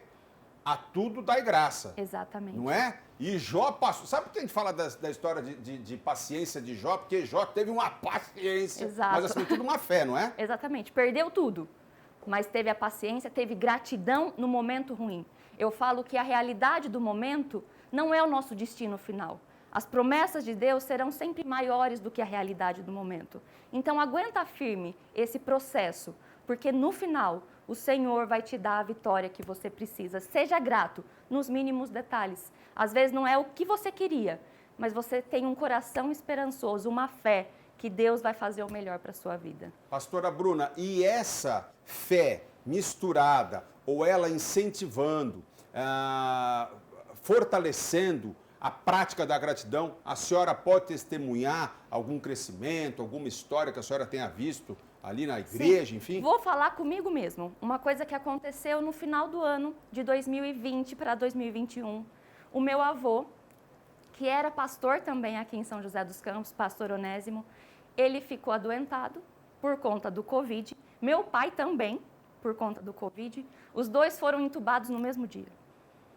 Então, imagina, um final de ano conturbado e a gente, na igreja, a gente acreditando e sendo grato a Deus, encerrando um ano, agradecendo por tudo que Deus tinha feito, mas a gente estava ali buscando, clamando que Deus iria fazer mais. Deus tirou o meu pai do Covid, meu pai acordou, meu pai está bem, sem sequela nenhuma. Mas com o meu avô, não, Deus o levou. Aí eu tirei uma lição, ficar feliz ou ficar triste? Deus salvou um, mas levou o outro. O que eu senti? Gratidão completamente no meu coração. Deus salvou o meu pai, mas o meu avô, ele cumpriu o tempo dele aqui e eu senti uma gratidão sobrenatural por tudo que eu tinha vivido todo o tempo com ele. A gente foca, a gente não precisa ter remorso. A saudade, a gente tem que aprender a conviver. Mas eu senti gratidão a Deus por tudo que eu tinha vivido todos os anos ao lado dele, as risadas, as viagens, as lições que a gente tira. Então, Deus me deu ainda mais força para viver o ano de 2021 e por mais que tenha sido um ano de dificuldades, Deus abriu o céu sobre a minha vida porque o meu coração estava sempre grato a Ele. Que bom, obrigado pelo testemunho, muito obrigado, agradeço, pastora, Vinícius. Por sua presença, pelos ensinamentos, por a gente poder falar de gratidão e gratidão por você estar aqui hoje. Muito obrigada, Deus abençoe vocês. Amém, amém, muito obrigado, pastora. Olha só, pessoal, eu vou reforçar uma outra coisa para vocês aqui. Sabe o que acontece? A pessoa que tem gratidão, já há estudos, inclusive, de melhora na pressão sanguínea. Porque a pessoa relaxa, porque a pessoa recebe, agradece e vai. Às vezes dá uma pirada no meio do caminho, às vezes eu fico bravo, às vezes eu fico... É normal, nós somos humanos, a gente erra, a gente acerta.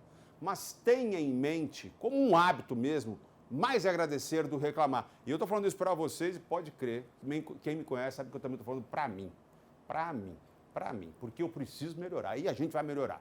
Olha aí, a Polícia Militar e o Corpo de Bombeiros de São Paulo lançaram 2 aplicativos para atendimento de ocorrências no estado. As plataformas podem agilizar a chegada de viaturas em situações de emergência e isso é muito bom. E outra coisa, vai parar aquela história de trote, uma coisa ridícula de trote. Quem faz trote para a polícia, para bombeiro, é um maluco, é um criminoso. Vamos ver aí? Polícia Militar Emergência. São 60 mil ligações como esta atendidas por dia no telefone 190 em São Paulo. Agora, com o novo aplicativo da Polícia Militar, será possível fazer 6 tipos de denúncia sem ter que ligar para a central. Na plataforma, o usuário pode comunicar crimes de violência doméstica, queixas sobre barulho e ocorrências relacionadas à pandemia. Em breve, a gente deve também já liberar outras ocorrências e a possibilidade até de envio de fotos, áudio e vídeo para determinadas ocorrências. As denúncias recebidas por telefone são registradas aqui e depois seguem para um outro setor, este aqui, que envia uma equipe até o local. A diferença é que com os aplicativos, as ocorrências vão ser enviadas direto para cá, o que pode reduzir o tempo de chegada de uma viatura até o destino. O outro aplicativo do Corpo de Bombeiros já está funcionando com as ocorrências mais comuns, como incêndios, acidentes de trânsito e parada cardiorrespiratória. Uma das vantagens em relação ao acionamento via telefone 93 é que ele permite a localização por meio do GPS do celular. Isso facilita em diversas ocorrências, por exemplo, em locais de mata, onde não tem um local, um endereço, uma rua. Os 2 aplicativos exigem o cadastro do usuário, mas permitem denúncias anônimas. Com a nova ferramenta, a polícia espera também diminuir o número de trotes. Espera-se que, como o aplicativo é cadastrado, que a pessoa não gere a falsa comunicação de crime, que inclusive é um crime tipificado no Código Penal.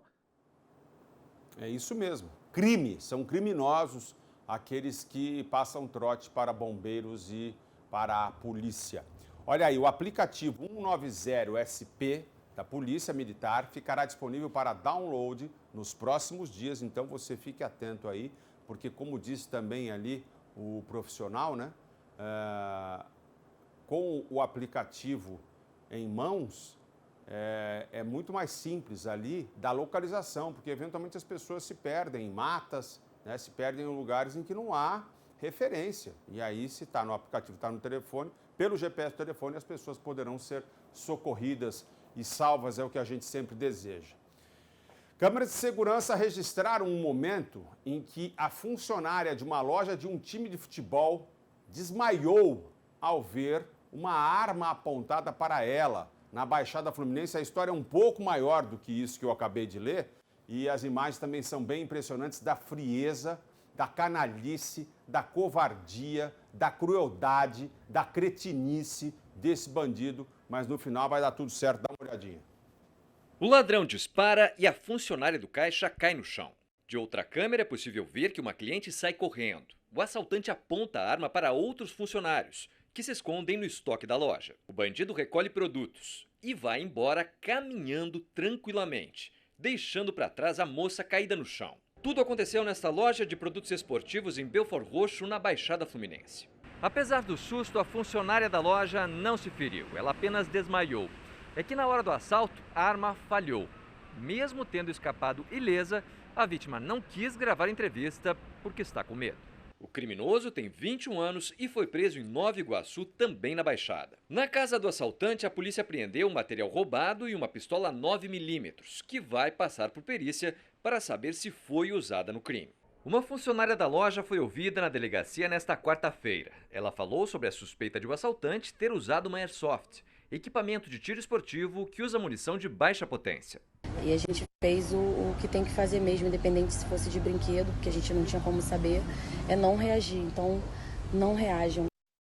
É isso aí, não reaja, nunca, em situação nenhuma, não reaja. Essa é a primeira coisa. A segunda coisa é que, embora às vezes a arma pareça de brinquedo, ela pode ser só uma arma feita ali, de alguma maneira paralela, né? E ela ainda dispara e causa dano. Agora, a moça não desmaiou porque apontaram a arma para ela. Ela desmaiou porque ela achou que tivesse levado um tiro.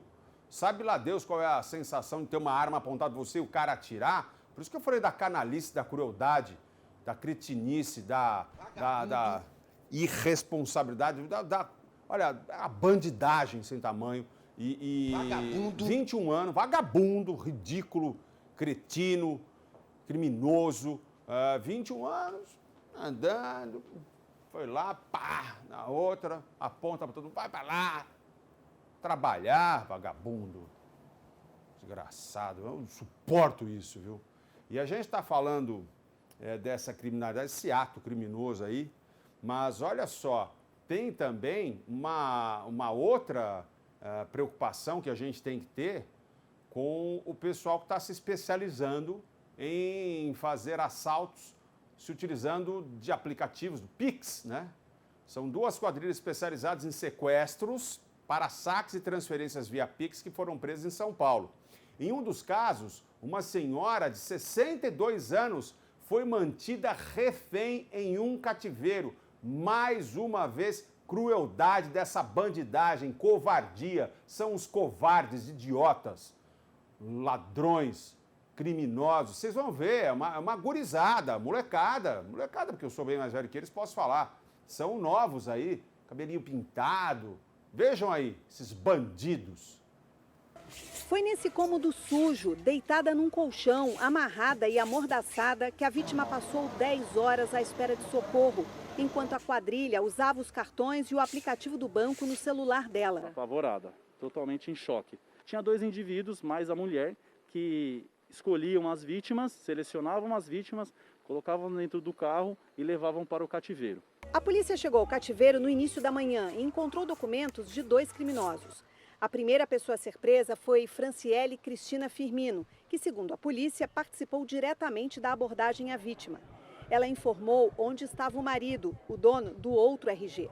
A polícia seguiu para lá e prendeu Emanuel Santana de Oliveira e o irmão dele, Davi Santana de Oliveira. Todos confessaram a participação no crime, de acordo com a polícia, e entregaram mais 2 comparsas. Os policiais, então, prenderam Matias Pereira e apreenderam uma menor que era responsável por alimentar as vítimas. Os criminosos estavam em casas na mesma rua do cativeiro. O prejuízo estimado da mulher de 62 anos que ficou em poder dos bandidos é de cerca de R$5 mil, fora o trauma. Em menos de 24 horas, a Polícia Paulista retirou das ruas 13 pessoas acusadas de integrar quadrilhas especializadas em transações com Pix e cartões roubados. Esses 3 criavam perfis falsos em sites de relacionamento para atrair as vítimas. No ponto de encontro, anunciavam o sequestro e, enquanto mantinham o refém no cativeiro, faziam compras e saques. No terceiro caso, as vítimas eram o patrão e uma funcionária, rendidos no carro, numa rua da zona oeste da capital. As vítimas só foram liberadas 12 horas depois na rodovia Raposo Tavares, que liga a capital ao interior do estado. 4 suspeitos foram presos. A gente tem uma atenção ao nosso entorno, né? Infelizmente, eles observam tudo que a gente está fazendo. A relação de transferências bancárias e limites bancários deve ser reduzida, principalmente nesse horário noturno, né? Infelizmente está virando uma rotina. infelizmente virando uma rotina, como disse muito bem aí o agente de segurança, o guarda ali falando, né, pra gente. Um absurdo. A gente tem que conviver com isso. Aquela senhora ficou em choque por ter ficado presa no cativeiro. A gente fica imaginando o que passou pela cabecinha dela, tadinha, né, se ela seria morta. E aí é uma rua ali, né, a rua do crime. Aquela rua ali tinha um cara ali do lado, o cativeiro, a outra fazendo não sei o que lá, a outra dava comida, a outra... O marido da outra estava lá. Beleza, hein? Que coisa. Lógico que tem gente de bem que mora ali, como tem em todas as comunidades. Claro, é óbvio que tem. É óbvio que tem. Tem gente de bem que mora em todos os lugares. Na maioria das vezes, a maior parte das pessoas das comunidades são pessoas de bem, trabalhadoras, honestas. Mas aí convivem com esses bandidos. Pessoal, a gente vai para o nosso intervalinho, para desanuviar um pouquinho também. E aí eu sempre peço para vocês participarem aqui pelo nosso Instagram, 997524005. E aqui já temos mensagens. Até a minha neta de 1 ano e 6 meses me chamo Lucinéia e Cíntia Eloá. Eu sou de Santa Isabel. Um beijo para vocês todos de Santa Isabel. Recebam todo o meu carinho aí. Boa tarde, Vinícius. Que Deus abençoe você e os seus. Aqui é o Walter de Taubaté. Parabéns pelo programa. Mando um abraço para minha esposa Cristina. Obrigado a você por nos assistir, aliás, a vocês por nos assistirem. Obrigado. Boa tarde, Vinícius. Eu sou a Laura de Taubaté. Uma ótima tarde a vocês aí. Muito obrigado, Laura. Um beijo. Boa tarde, Vinícius. Mando um alô para minha esposa Fernanda e a minha filha Yasmin, Miltinho do Caldson. Um beijo para todos vocês. Obrigado. Olá, Vini, boa tarde, mais um dia ligadinho em você. Eu sou a Blenda de Guaratinguetá, muito obrigado, Blenda. Um beijo grande, Deus abençoe grandemente, amém. O programa tá demais, muito obrigado. Boa tarde, eu sou a Elisângela de Tremembé. Parabéns pelo programa, é incrível, muito obrigada. Eu é que agradeço, um beijo para todo mundo aí, obrigado, Elisângela. Olá, Vinícius, muitas reclamações das UBSs e hospitais lotadas na região. Mas devemos lembrar que a pandemia não acabou e o cuidado com o uso de máscara, álcool e vacinação em dia é responsabilidade de cada um. Parabéns, é isso mesmo, vamos nos cuidar. Valéria Rodrigues, é isso aí, Valéria, adorei o que você escreveu aqui, muito bem. Boa tarde, eu sou a Fernanda de Cruzeiro, um abraço, alô Fernanda, um abraço para você, um beijo para todo mundo. Deixa eu olhar aqui o meu Instagram, porque no meu Instagram também chegam muitas mensagens, graças a Deus, né? Grande Vinícius, abraço, sucesso. Quanto ao Carnaval do Rio, você tem toda a razão. Por mim, todo criminoso, independente da idade, tem que ter o seu CPF cancelado. Ô, Pedro, chegar ao CPF cancelado, como diz também outro apresentador, eu acho demais, né? Eu acho que a gente vive num país de direito, né? Um país democrático, em que, sim, eles têm que ter a liberdade cerceada, eles têm que responder pelos crimes dele, mas a gente tem que ter um sistema prisional competente e tudo mais. Sair cancelando o CPF, eu acho que é algo complicado, porque pessoas inocentes vão pagar também com suas vidas. Mas é só a minha opinião e eu respeito a sua. Obrigado pela sua participação. Boa tarde, Divina! Colocação muito sábia sobre a liberação do Carnaval com presença do público no Sambódromo. Deus proteja você e sua família. Sou a Zete Ribeiro. Obrigado. Bosque dos Ipês São José. Obrigado, Zete, pela participação. Cibele. Boa tarde, Vinícius. Estamos ligados na hora do Vale. O povo tem que se vacinar. Está cada vez mais difícil. Cibele Taubaté. É isso aí, Cibele. Obrigado. Olá. Alguma coisa aconteceu aqui que ela está dando, a outra moça está dando risada de alguma coisa. Boa tarde, Vinícius, um grande abraço a todos aqui de casa para você, sucesso da Rosângela, obrigado, Rosângela. Pessoal, obrigado pela participação por enquanto, já a gente está de volta aqui na Hora do Vale. Agora, 1h58, já a gente está de volta, fica por aí porque eu já volto com a Hora do Vale aqui na TV Tati SBT, o SBT assim, olha, mais pertinho de você, fica por aí. Estamos de volta com a Hora do Vale, agora 14h02, eu fiquei de mandar um beijo aqui, graças a Deus a nossa audiência é gigante, muito obrigado mais uma vez, agradeço demais hoje que é o dia da gratidão, né? Agradeço demais por você estar conosco, agradeço demais por você participar, agradeço demais a você que me segue nas minhas redes sociais, tem um monte de beijo lá, mas tem um beijo especial aqui para a mãe do Jô, que trabalha conosco aqui, que é a dona Raquel Aparecida Tavares. Dona Raquel, um beijo, parabéns pelo Menino de Ouro que trabalha conosco aqui. A senhora fez o trabalho direitinho, viu? O menino é de ouro, bacana. Beijo pro Jô também. Pessoal, a temporada de férias, aí ontem até encerrando o jornal, falei de algumas coisas, algumas questões importantes sobre, né, aluguel de casas de veraneio, tudo mais. Mas na temporada de férias, além da Covid, são os preços também que estão nas alturas e acabam obrigando muitos brasileiros a ajustarem os planos da viagem. Entre os fatores que mais pesam no bolso dos turistas estão as passagens aéreas e, claro, o gasto com o combustível que, ó, o preço está lá em cima. Vamos ver? Falta pouco para o Henrique ver esse horizonte de perto. O professor vai passar 5 dias de férias em Ubatuba, litoral de São Paulo. Está animado, mas preocupado com as despesas. Só de gasolina vai desembolsar R$400. A gente sempre faz uma viagem no fim do ano, mas esse ano está sendo o ano que a gente vai gastar mais, né? E o ano que a gente não está podendo gastar tanto assim com lazer, porque as coisas básicas de casa também estão muito caras, né? Dezembro fechou com a gasolina custando em média quase R$ 6,90 nos postos do país. O aumento foi de mais de 45% em comparação com o mesmo mês de 2020. Quem viaja de avião também tem encontrado os preços nas alturas. As passagens aéreas estão mais caras porque a procura voltou a crescer.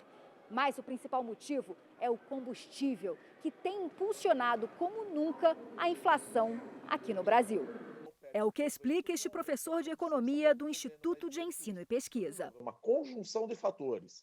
Demanda explodindo, porque por causa da vacinação, todo mundo quer sair de casa, e o preço do petróleo, por causa da demanda explodindo, sobe também. E isso encarece o preço das passagens aéreas. A alta do querosene foi de mais de 70% no acumulado de janeiro a outubro de 2021, em relação ao mesmo período do ano anterior, segundo a Associação Brasileira das Empresas Aéreas.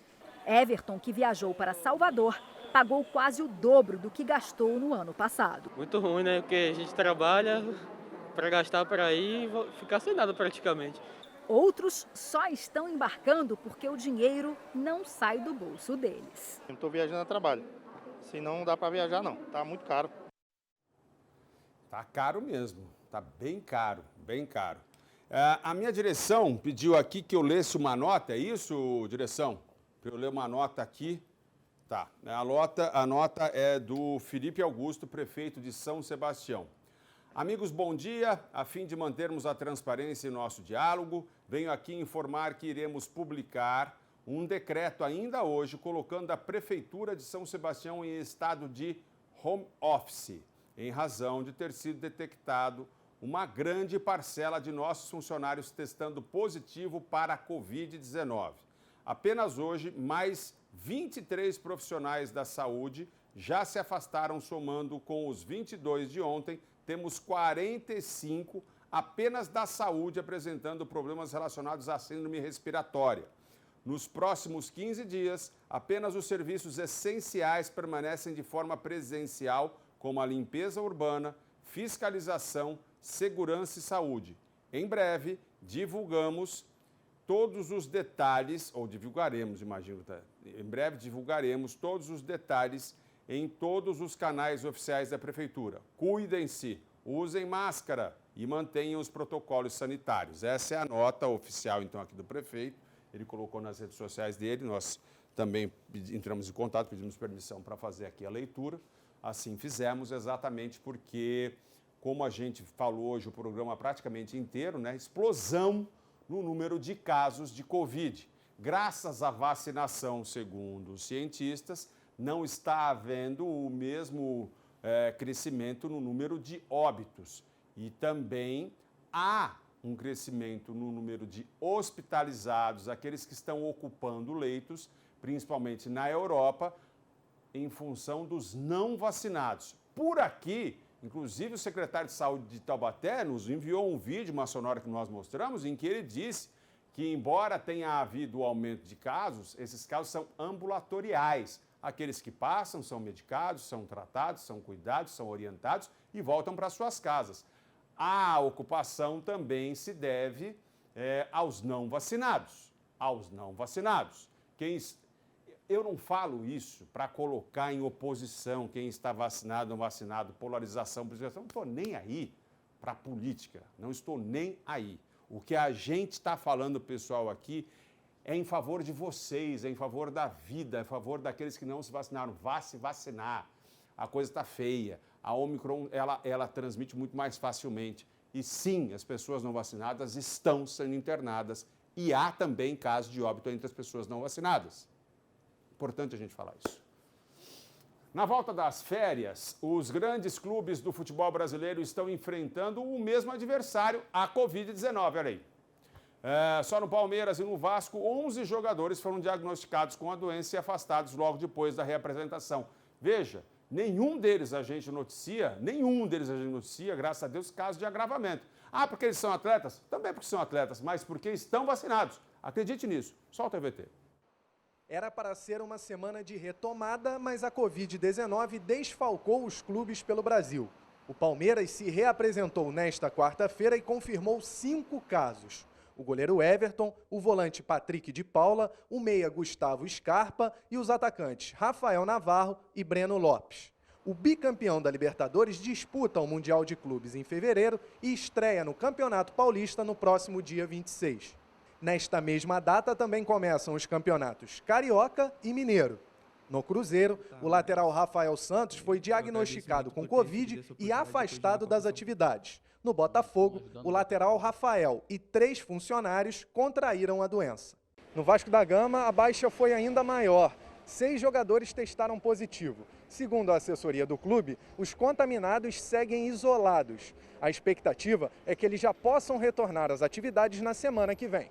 O meia Nenê está com Covid pela 2ª vez. Luiz Cangá, reforço equatoriano para a temporada, ficou no país de origem cumprindo quarentena, assim como o meia paraguaio Matias Galarza. O goleiro Thiago Rodrigues e os laterais Léo Matos e Riquelme completam a lista de contaminados pelo coronavírus. Os outros grandes clubes do Rio, de Minas e de São Paulo ainda vão se reapresentar.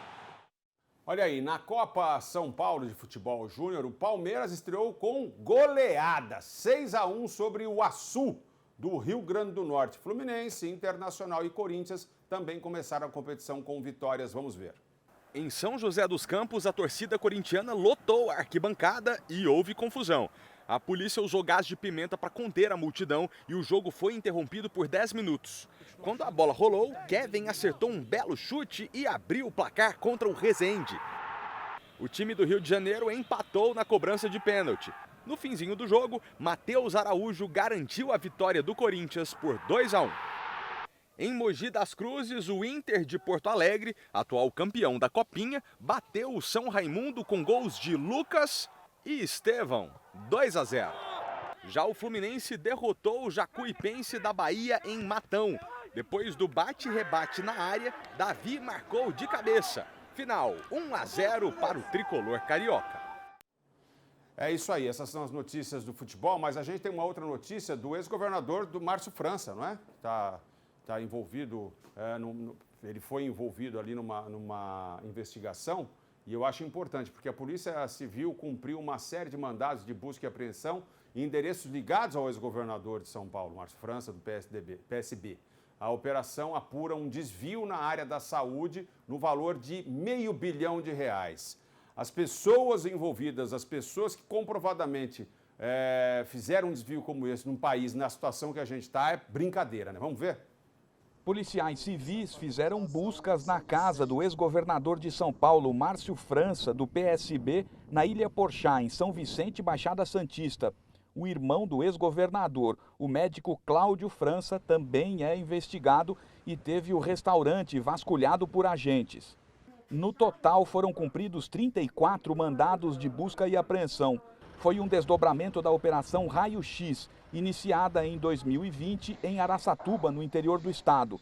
Promotores descobriram um esquema de desvio de dinheiro público em diversas prefeituras na contratação de organizações sociais que atuam na área da saúde. Documentos foram apreendidos em 3 ambulatórios médicos de especialidades da Baixada Santista, que têm contratos de terceirização do atendimento sob suspeita. O esquema de corrupção consumiu mais de 500 milhões de reais que deixaram de ser aplicados na saúde pública em São Paulo. Aqui na Baixada Santista, a Polícia Civil aponta o ex-governador como um dos suspeitos de integrar a organização criminosa. A ligação de Márcio França com o médico Cleudson Garcia Montali, um dos cabeças do grupo criminoso, é o que chama a atenção dos policiais. Ele foi condenado no ano passado por corrupção e peculato. Escutas telefônicas autorizadas pela Justiça também mostram esta proximidade, segundo investigadores. Um desses alvos da investigação fora condenado a mais de 200 anos de prisão. Evidentemente, por se tratar de desdobramento, existem elementos que envolvem as pessoas ora investigadas com a pessoa que sofreu ou as pessoas que sofreram condenações criminais. Por causa do sigilo decretado pela Justiça, os delegados não quiseram detalhar a suposta participação dos investigados no esquema.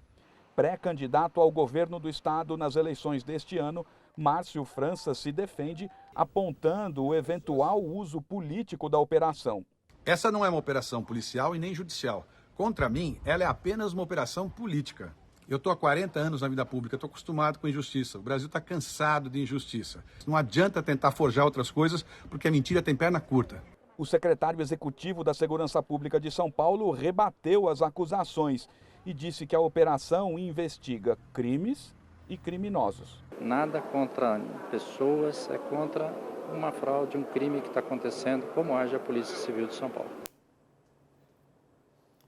Foi aquilo que eu disse. A investigação vai provar, a investigação vai condenar aqueles que de fato, vai levar à condenação depois, aqueles que praticaram esse fato. Só o que me chama a atenção aqui, que eu gostaria de comentar, que é muito triste a gente imaginar que no nosso país ainda, que enfrenta essa situação, ou tantas situações de precariedade, tantas situações precárias, circunstâncias precárias, principalmente na saúde, que tem ainda pessoas que sejam suspeitas de desvio de mais de R$500 bilhão da educação. Isso é uma vergonha, uma tristeza.